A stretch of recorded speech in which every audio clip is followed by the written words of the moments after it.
2สวัสดีครับ EP 5แล้วนะครับเพราะฉะนั้นระบบเศรษฐกิจแบบผสมจะเป็นทางเลือกอีกแบบหนึ่งให้เราได้เห็นนะครับนั่นก็คือเรื่องของ Mixed Economy นะครับระบบเศรษฐกิจแบบผสมเนี่ยมันมีข้อดีอย่างไรถ้าเราจะเห็นแบบนี้นะครับว่าระบบเศรษฐกิจแบบผสมเนี่ยถ้าเราเอารวมลักษณะที่เป็น characteristic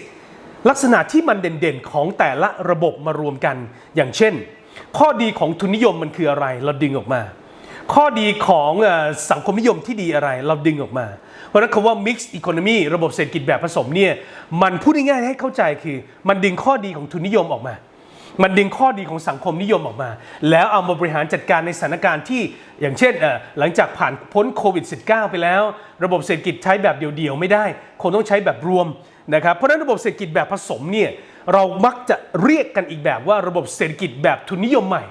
ทุกท่านขีดเส้นใต้นะครับน้องๆหนูๆนิสิตนักศึกษาและบุคคลภายนอกที่เข้ามาฟังเนี่ยเราจะใช้คำว่า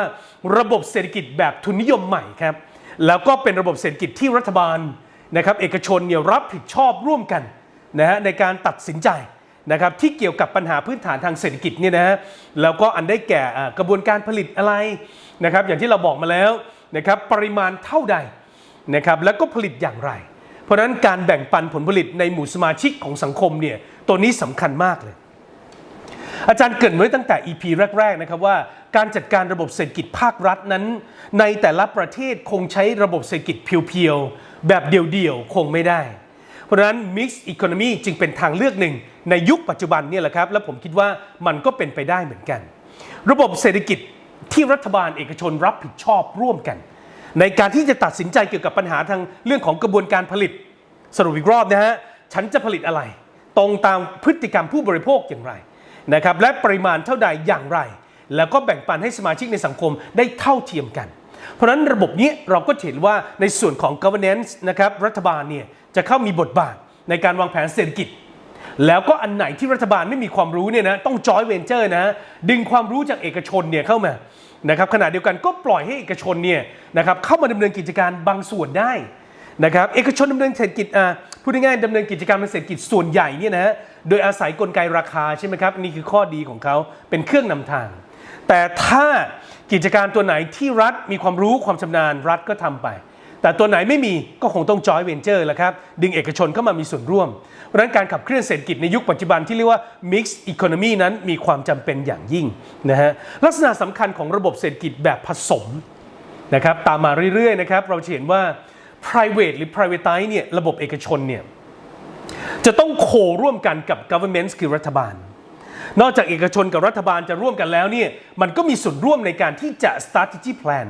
เริ่มตั้งแต่มาวางแผนเศรษฐกิจร่วมกันนะครับว่าประเทศจะผลิตอะไรประเทศจะผลิตสินค้าอะไรแล้วประเทศจะบริการอะไรปริมาณมากน้อยเท่าใดนะครับ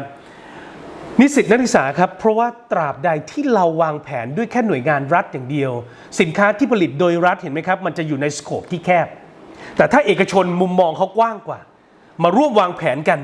การกระจายสินค้าหรือสินค้าใหม่ๆนั้นจะกว้างมากกว่าเพราะฉะนั้นการบริการที่ผลิตไปสู่ใครอย่างไรเนี่ยนะครับอันนี้อยู่บนพื้นฐานของความร่วมมือระหว่างเอกชนกับรัฐบาลประเด็นที่1นะครับเพราะฉะนั้นลักษณะสำคัญของระบบเศรษฐกิจแบบผสมเนี่ยคือช่วยมาวางแผนด้วยกันเถอะการขับเคลื่อนการผลิตเครื่องไม้เครื่องมือมันจะได้ไปให้ทันสมัยหน่อยนะครับต่อมาครับลักษณะสำคัญของระบบเศรษฐกิจแบบผสมเนี่ยเราเห็นงี้ครับว่าเอกชนรัฐบาลสามารถเป็นเจ้าของปัจจัยในกระบวนการผลิตได้และการบริการก็เสรีนะฮะแต่ก็อาจจะมีการจำกัดสิทธิเสรีภาพในกิจการการผลิตบางส่วนหรือการบริการบางส่วนก็ได้ทีนี้รัฐจะต้องพิจารณาแล้วครับเห็นชอบว่าถ้าผลิตแบบนี้ปล่อยไปแบบนี้ธุรกิจแบบนี้ให้เอกชนทำอาจจะเกิดความไม่มั่นคงต่อชาตินะรัฐก็สามารถที่จะเข้าแทรกแซงนะครับเข้าไปดูแลได้นะครับตามความเหมาะสมนะฮะเพราะเนื่องจากว่าบางทีเนี่ยโครงการหรือกิจการหรือการผลิตต่างๆเนี่ยอาจจะขาดแหล่งเงินทุนนะฮะขาดเจ้าหน้าที่ผู้เชี่ยวชาญผมอยากให้ทุกท่านขีดเส้นใต้คำว่า expert นิดหนึ่งหน่วยงานรัฐขาดเจ้าหน้าที่ที่เชี่ยวชาญหลายๆเรื่องครับเพราะฉะนั้นรัฐจะไม่ได้เก่งทุกเรื่องฮะการสร้างถนนหนทางนะครับอะไรต่างๆก็มีความจำเป็นต้องให้เอกชนเข้ามาร่วมนะครับกิจกรรมต่างๆเนี่ยผมยกตัวอย่างได้เลยอาจารย์ยกตัวอย่างเลยนะครับอย่างเช่นกิจกรรมสาธารณูปโภคแน่ใจนะว่ารัฐมีความชำนาญในการสร้างถนนแน่ใจนะว่ารัฐมีความชำนาญในการสร้างสนามบินแน่ใจนะว่ารัฐมีความชำนาญในการสร้างพอร์ตหรือท่าเรือ คุณต้องจอยเวนเจอร์ดึงหน่วยงานเอกชนที่มีความรู้ความสามารถเข้ามานะครับให้เห็นเลยสาธารณูปการน้ำไฟฟ้าประปาโทรศัพท์รัฐมีสิทธิ์ที่จะเข้าไปครอบครองเป็นกรรมสิทธิ์ 50% เราจะเคยได้ยินคำว่ารัฐวิสาหกิจเห็นไหมครับในเรื่องของการรักษาความปลอดภัยการป้องกันประเทศต่างๆ characteristic ลักษณะสำคัญของระบบเศรษฐกิจผสมสำคัญมากตั้งแต่การวางแผนต้องให้รัฐเอกชนมาวางแผนร่วมกันนะครับ2ในเมื่อวางแผนร่วมกันแล้วนะครับความคิดมันแตกครับ mutation ความคิดมันอะไรฮะพัฒนาขึ้นนะครับจะเห็นเลยว่าเอกชนมี 4M มีเงินมีคนมี material มีกระบวนการจัดการที่ดีเพราะฉะนั้นรัฐก็มีนโยบายที่ดีมาบวกกันนะครับรัฐอำนวยความสะดวกในการสร้างไฟฟ้าประปาโทรศัพท์ถนนหนทางเอกชนก็อยากที่จะเข้ามาลงทุนเพราะฉะนั้นระบบเศรษฐกิจแบบ mix นะครับ economy เนี่ยจึงมองแล้วน่าจะไปได้สวยแล้วครับต่อมานะครับลักษณะสำคัญของระบบเศรษฐกิจแบบผสมเนี่ยกลไกราคาเนี่ยมันยังสำคัญมากครับในการกำหนดราคาสินค้าเป็นเครื่องมือในการขับเคลื่อนระบบเศรษฐกิจแบบทุนนิยมเนาะนะครับแล้วก็บริการต่างๆในระบบเศรษฐกิจแบบผสมเนี่ยเราจะเห็นอย่างนี้ครับว่ารัฐบาลมีอำนาจเข้าไปแทรกแซงภาคเอกชนเพื่อกำหนดราคาสินค้าได้เพื่ออะไรเหรอครับถ้าไม่เข้าไปแทรกแซงสินค้าตัวนี้อาจจะไม่มีเสถียรภาพในตลาดแล้วก็ไม่เกิดความเป็นธรรมต่อผู้ผลิตและก็ผู้บริโภคเพราะฉะนั้นสินค้าบางอย่างรัฐมีสิทธิ์ที่จะเข้าไปแทรกแซงได้นะครับรัฐจะคอยให้ความคุ้มครองนะครับดีเฟนต์ปกป้อง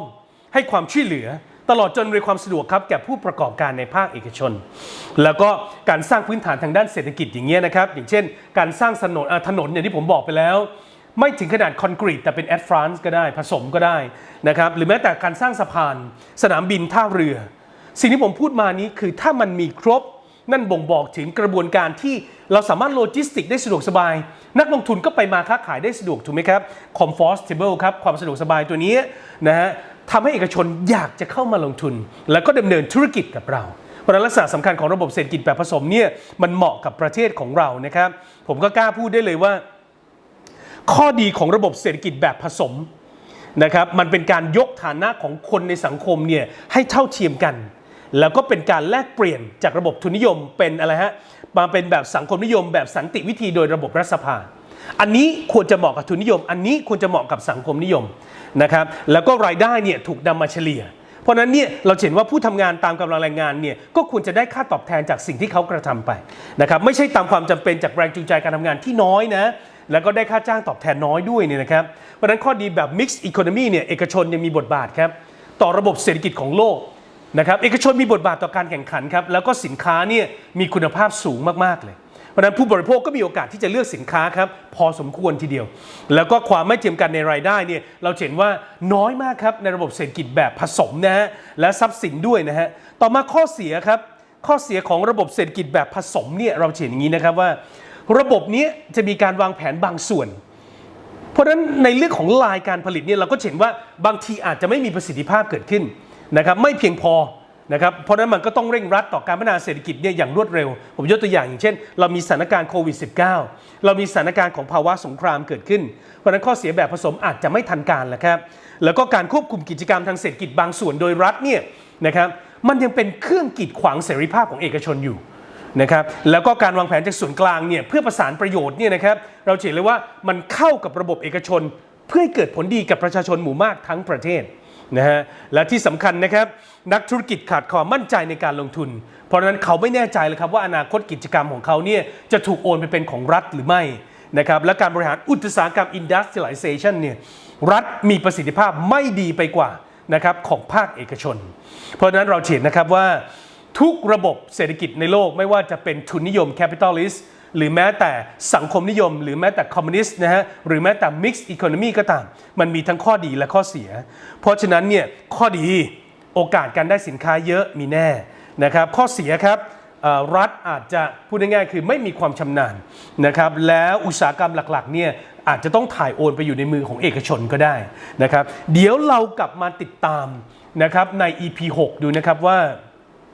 สถานการณ์ปัจจุบันของเศรษฐกิจนั้นเป็นอย่างไรครับเดี๋ยวกลับมานะครับ